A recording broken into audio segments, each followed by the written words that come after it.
An explanation of whole child. Part 2. An exclusive Ohio Register article by Lizzie Margolius in partnership with GFI. Sign up at theohioregister.com.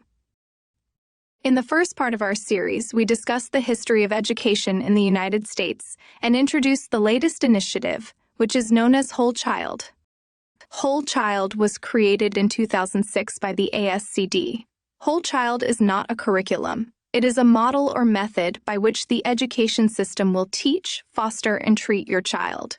Think of Whole Child as a pie with 5 slices, which are the 5 tenets of Whole Child: healthy, safe, engaged, supported, and challenged. Notice there's nothing about school, learning, or academics. And how will you eat your pie? You'll need utensils, and those utensils are critical race theory, CRT, diversity, equity, and inclusion, DEI, social-emotional learning, SEL, and comprehensive sex education, CSE, along with mental and physical health services. The Whole Child website declares it has reimagined education. What Whole Child has really done is redefine education by taking an emphasis off merit and scholastic aptitude. Whole Child refocuses education on health services and gender, race, sex, and ethnic ideologies, while repositioning the CDC's role in education and replacing parents with community stakeholders. As usual, the ideologues and radicals are very good at manipulating language. Let's go over a few terms so we are on the same page. Equity. Equity is not equality. Equality means equal opportunities.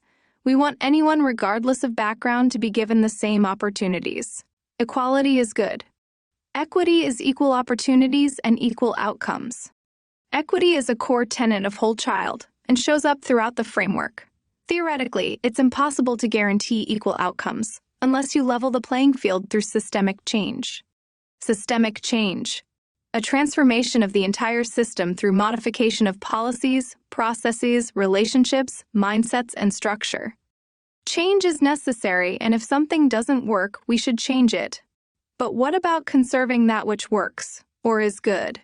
With systemic change, the baby gets thrown out with the bathwater. With Whole Child, the entire education system is tossed aside and completely rebuilt from the inside out. Justice. By definition, justice means the quality of being just, impartial, and fair.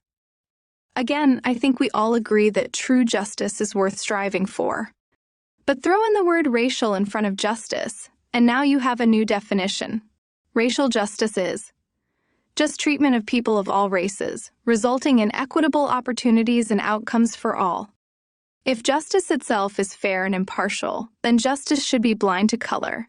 Whole Child places a heavy emphasis on racial justice. Whole Child. The term whole child conjures up positive feelings. When I hear whole child, I think of holistic health and caring for all aspects of the child.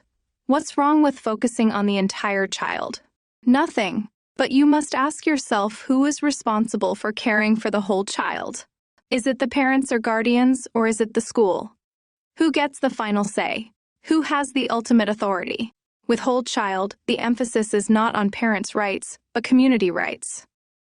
Now that we've gone through some basic definitions, let's read some of the words directly from the Whole Child framework.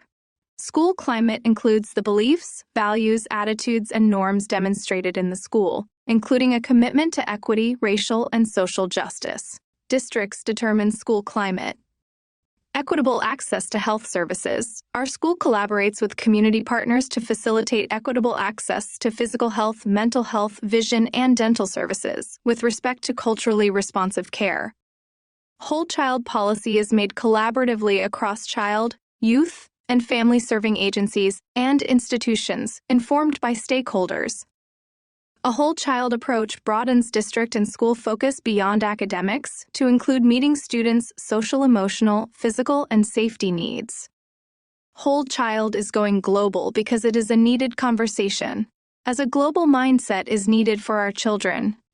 And finally, drumroll please, a Whole Child for the whole world, for each child and the common good. We have advocated for the global push supporting the United Nations Sustainable Development Goal 4.7. Are you wondering what this has to do with math, writing, language arts, and science? Yeah, me too. In part 3 of our series, we will talk about Ohio's adoption of whole child, give specific examples of how the CDC has plans to entwine itself in your local school district, and talk about the Global Initiative for Whole Child. This episode is brought to you by the Grassroots Freedom Initiative, or GFI for short. If you're not already on our email and text lists, please be sure to join our network of thousands of Ohioans. It's easy, free, and we won't ask you for money. Visit gfiohio.com and click the Join Us button in the upper right-hand corner of any page. Or text the letters GFI to 66866 and follow the prompts. And please be sure to find and follow us on YouTube and Rumble. Subscribe, hit the notification bell, and give us a like to be made aware when we post new content.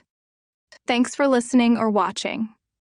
Please remember to stay informed and get engaged.